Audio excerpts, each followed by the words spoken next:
There are some people, when you meet them, the next day then they are telling you, I love you.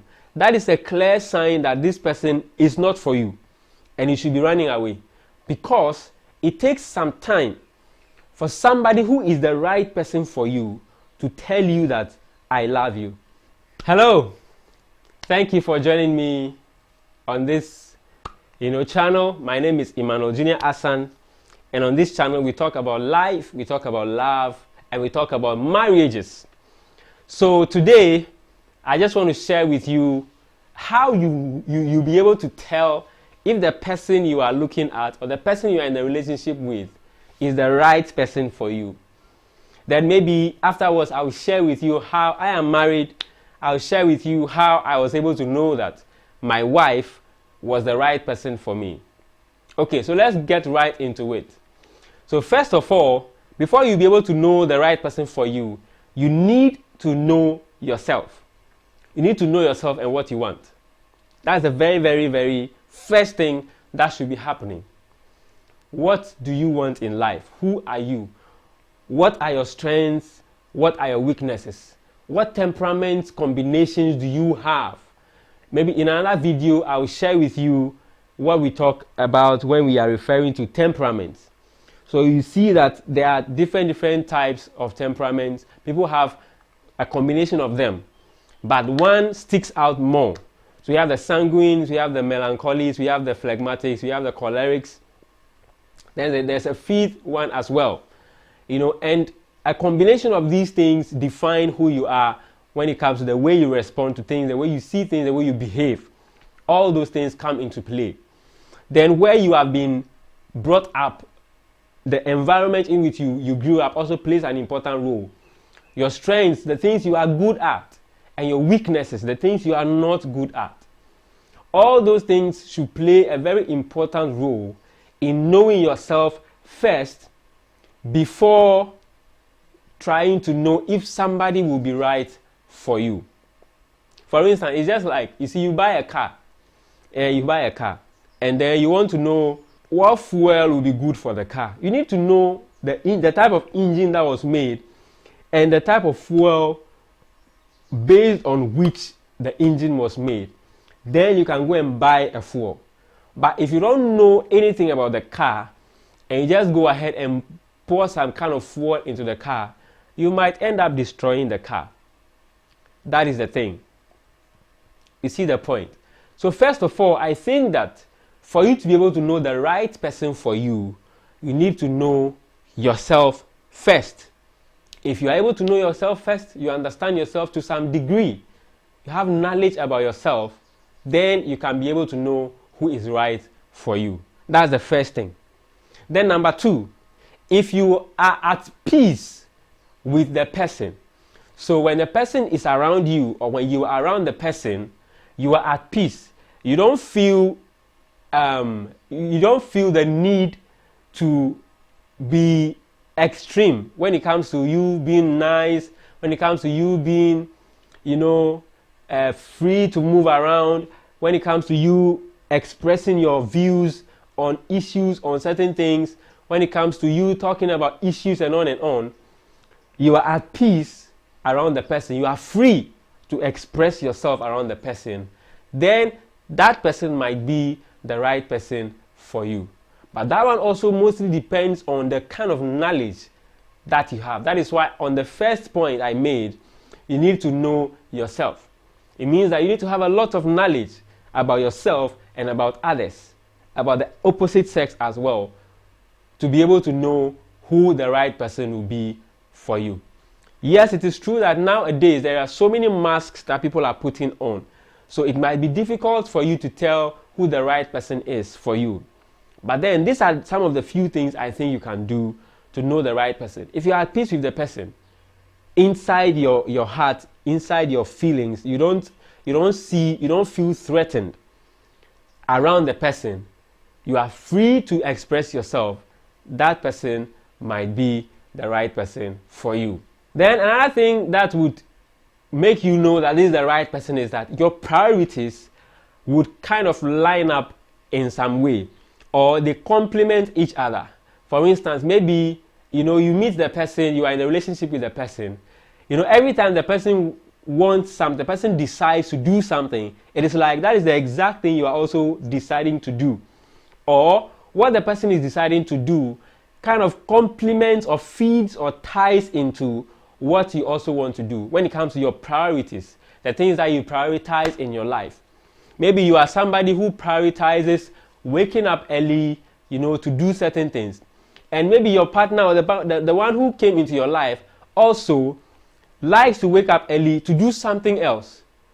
Those kinds of things. Or maybe your dreams, your plans for the future, they are all tying, or they all tie into the same line, or they all look at the same direction. That is also a sign that this person might be the right person for you, aside the ones I said earlier. Then also, when you meet the person for the first time and the person is not disturbing you with I love you, that might be the right person for you. Let me explain. You know, like there are some people when you meet them, the next day they are telling you I love you. That is a clear sign that this person is not for you and you should be running away, because it takes some time for somebody who is the right person for you to tell you that I love you. Some of you may disagree with this, but from what I have understood when it comes to love, for the experiences I have, from the experiences I've had people share with me when they proposed to their wives.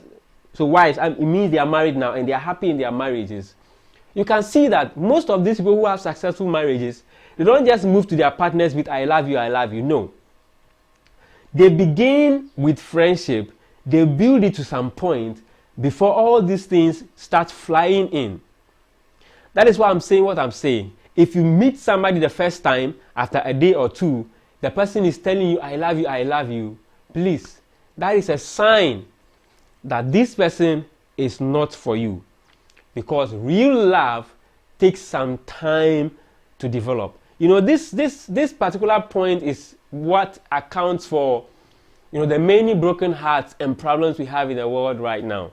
Where you meet somebody within a day or two, the person is professing their love for you. Meanwhile, the person has no idea who exactly you are, and you also have no idea who the person you are.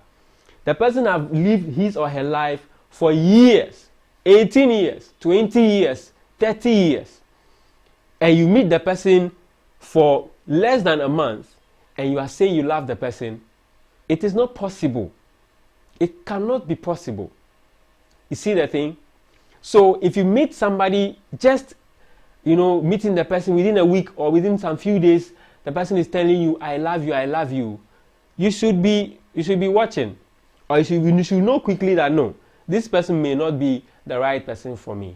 But the right person for you understands clearly, or will have understood clearly, what telling somebody I love you mean.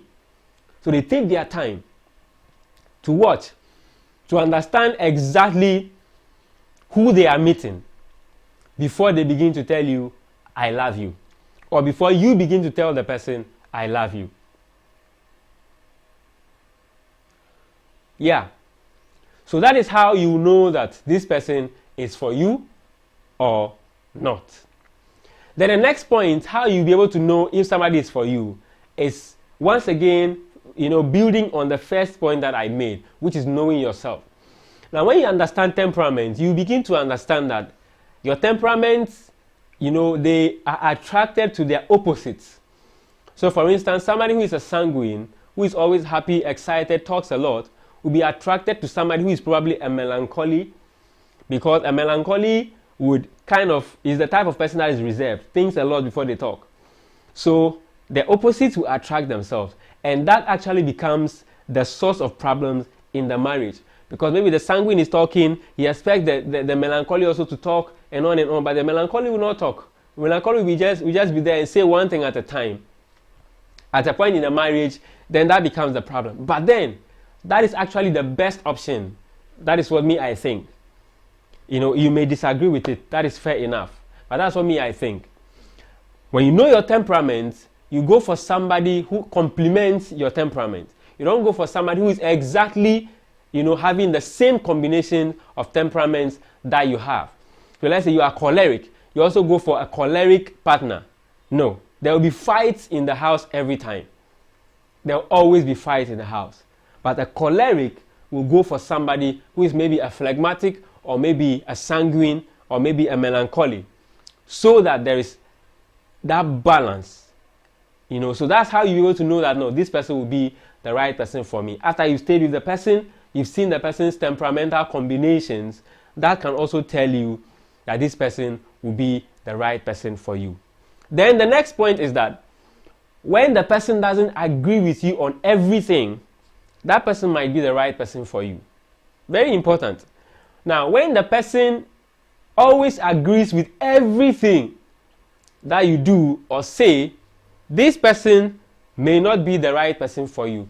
Maybe the person just wants to exploit you. The person is looking for something from you.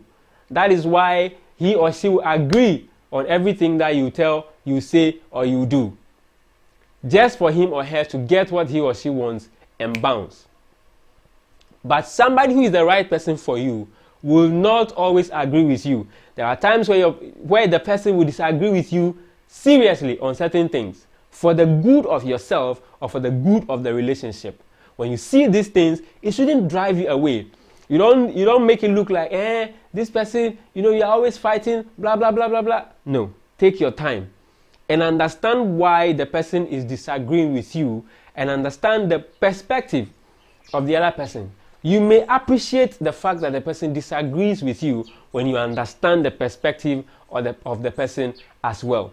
Because when you go ahead to marry, definitely the person has to disagree with you on certain things, so that you will not always be doing certain mistakes. Because as I said in one of my videos, we are tempted at every point in our life to assume and believe that we know everything. And that actually is the source of problems and distraction for our lives. So when somebody cares about you, the person will disagree with you on some of these things and be like, no, this will be a better option. And when those things happen, appreciate it. So my point is that when somebody disagrees with you sometimes on certain things, know that that person might be the right person for you. Thank you for joining me on this episode of this video. I will share some other things again to help you know who the right person is for you on another video. Make sure you consider subscribing to the channel to promote the channel, to help the channel, and hit the notification button so that when a new video is uploaded, you'll be notified. Thank you for joining me, and have a wonderful day.